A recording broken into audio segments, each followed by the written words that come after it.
பொதுக்குழுவில் திராவிட முன்னேற்ற கழகத்தின் கூட்டணியை விட்டு மறுமலர்ச்சி திராவிட முன்னேற்ற கழகம் உடனடியாக விலக வேண்டும், எக்காரணத்தை முன்னிட்டும் அதில் தொடரக்கூடாது என்ற கருத்தைத்தான் உரையாற்றிய அனைவருமே வலியுறுத்தி பேசினார்கள்.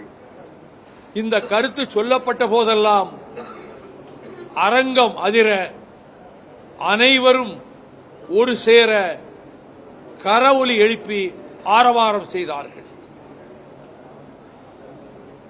நாங்கள் இப்படி முடிவெடுப்பதற்கு முன்னதாகவே 2 நாட்களுக்கு முன்னதாகவே திராவிட முன்னேற்ற கழகத்தைச் சேர்ந்த முன்னாள் மத்திய அமைச்சர் எங்கள் இயக்கத்தை பற்றி கொச்சைப்படுத்தி சில சொற்களை வீசினார். நாங்கள் ஏற்கனவே விலகி போய்விட்டதாக அவர்களின் அமைப்பு செயலாளரும் அதற்கு 2 நாட்களுக்கு முன்னால் கூறினார். அனைத்துக்கும் மேலாக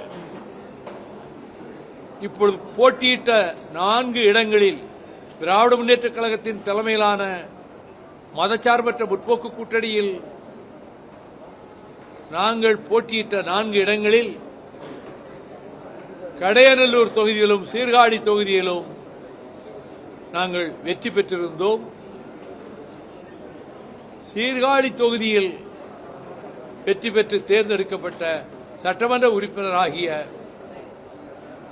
வழக்கறிஞர் செந்தில் செல்வன் அவர்கள் நேற்றைய தினத்திலேயே அவருக்கு உயர்நிலை குழுவுக்கு சிறப்பழைப்பு அனுப்பப்பட்டிருந்தும் அவர் அதில் பங்கேற்கவில்லை.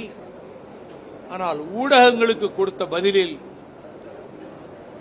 தான் மறுமலர்ச்சி திராவிட முன்னேற்ற கழகத்தில் நீடிக்கவில்லை என்றும் திமுக கழகத்திலே இணைந்து விட்டதாகவும் அவர் நேற்றே கருத்து கூறிவிட்டார். கடையநல்லூர் தொகுதியிலே தேர்ந்தெடுக்கப்பட்ட வழக்கறிஞர் திமு ராஜேந்திரன் அவர்கள் இன்றைய பொதுக்குழுவில் பங்கேற்கவில்லை, கலந்து கொள்ளவில்லை. ஆனால் பொதுக்குழு நடந்து கொண்டிருக்கின்ற பொழுது ஒரு பதிவை அனுப்பினார். அதில் தான் மறுமலர்ச்சி திராவிட முன்னேற்ற கழகத்திலேயே நீடிப்பதாகவும் மறுமலர்ச்சி திராவிட முன்னேற்ற கழக பிரதிநிதியாகத்தான் தான் சட்டமன்றத்தில் செயல்பட போவதாகவும், எனவே தான் வர இயலாமையை தவறாக எடுத்துக்கொள்ள வேண்டாம் என்ற விதத்தில் அவர் பதிவு அனுப்பியிருந்தார். அவர் அனுப்பியிருந்த பதிவை பொதுக்குழுவிலே நான் தெரிவித்தேன். அவர் மறுமலர்ச்சி திமுக கழகத்தில் இருந்து தான் விலகவில்லை என்ற கருத்தை பதிவு செய்திருக்கிறார். சட்டமன்ற நடவடிக்கைகளில் எவ்வாறு தான் நடத்தப்பட போகிறோம் என்பதை பொறுத்து அவர் முடிவு மேற்கொள்ளப் போவதாகவும் சூசகமாக அந்த பதிவிலே சுட்டிக்காட்டியிருக்கிறார். கழகம் இன்றைக்கு எடுத்திருக்கக்கூடிய முக்கியமான அரசியல் முடிவு என்பது ஒருமனதாக அனைவரும் பொதுக்குழு உறுப்பினர்கள் தெரிவித்த கருத்தின் அடிப்படையில் திராவிட முன்னேற்ற கழகத்தின் தலைமையிலான மதச்சார்பற்ற முற்போக்கு கூட்டணியிலிருந்து விலகிக் கொள்வதென்று தீர்மானிக்கப்பட்டது. அதே நேரத்தில் இந்த விலகலை குறித்த விளக்கத்தை தருகின்ற வேளையில் நான் ஒன்றை குறிப்பிட்டேன்.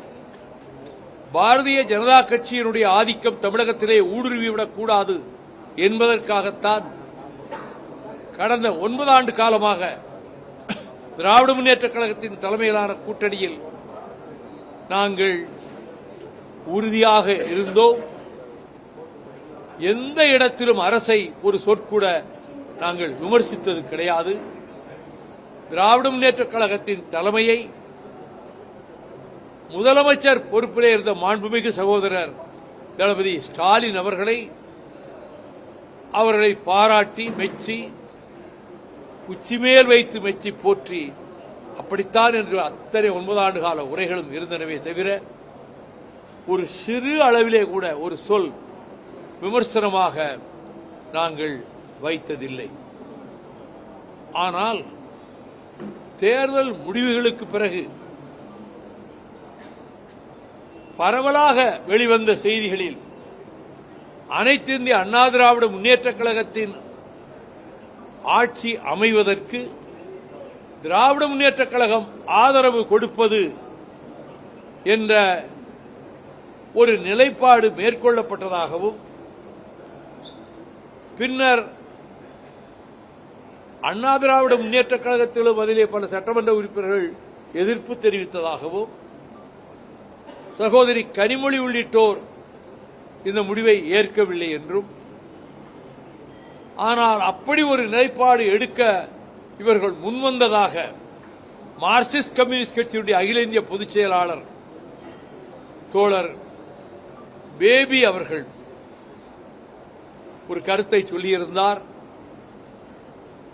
மார்க்சிஸ்ட் கம்யூனிஸ்ட் கட்சியினுடைய தமிழ் மாநில செயலாளர் தோழர் சண்முகம் அதே கருத்தை பிரதிபலித்திருந்தார். இந்திய யூனியன் முஸ்லீம் லீக் சார்பிலும் இப்படி ஒரு கருத்து உலவியது என்பதை அவர்களும் குறிப்பிட்டிருந்தார்கள்.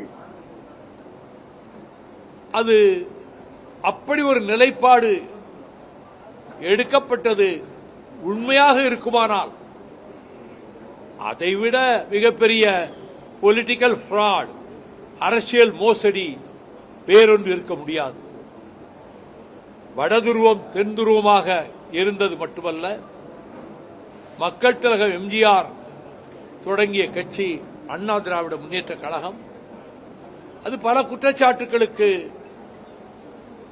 திராவிட முன்னேற்றக் கழகத்தால் குற்றச்சாட்டுகள் தொடுக்கப்பட்டு அதற்கு பிறகு திராவிட முன்னேற்றக் கழகம் ஆட்சி பொறுப்புக்கு வந்தது. திராவிட முன்னேற்றக் கழகத்தை மிக கடுமையான குற்றச்சாட்டுகள் அதிமுக வைத்தது. அப்படியானால் இப்படி ஒரு நிலைப்பாடு எந்த பின்னணியில் எடுக்கப்பட்டது, எதற்காக எடுக்கப்பட்டது, என்ன காரணத்துக்காக எடுக்கப்பட்டது என்பது வெறும் புதிராகத்தான் இருக்கிறது. இப்படி ஒரு நிலைப்பாட்டை மேற்கொள்ள முயன்றார்கள் என்று அறிந்த மாத்திரத்திலேயே இனி திராவிட முன்னேற்றக் கழகத்தோடு தோழமை நீடிப்பது சாத்தியமற்றது என்ற முடிவுக்கு நாங்கள் வந்தோம்.